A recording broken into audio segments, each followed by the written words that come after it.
Here with WindowFix. Got an exciting announcement I want to share. After 39 years, we're retiring that logo mascot, and we rebranded the company this year. We're launching. You're going to see a lot of the design change come out on your quotes, on our vans, on our emails, in our social media, and our advertising.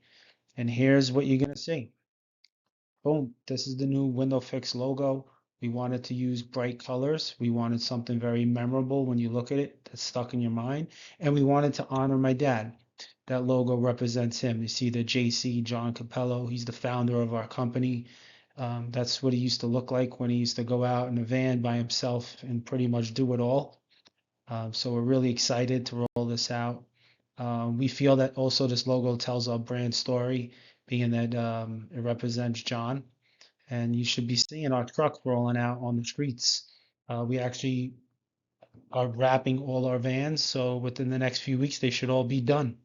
So keep an eye out in the street for this. Let us know if you see one.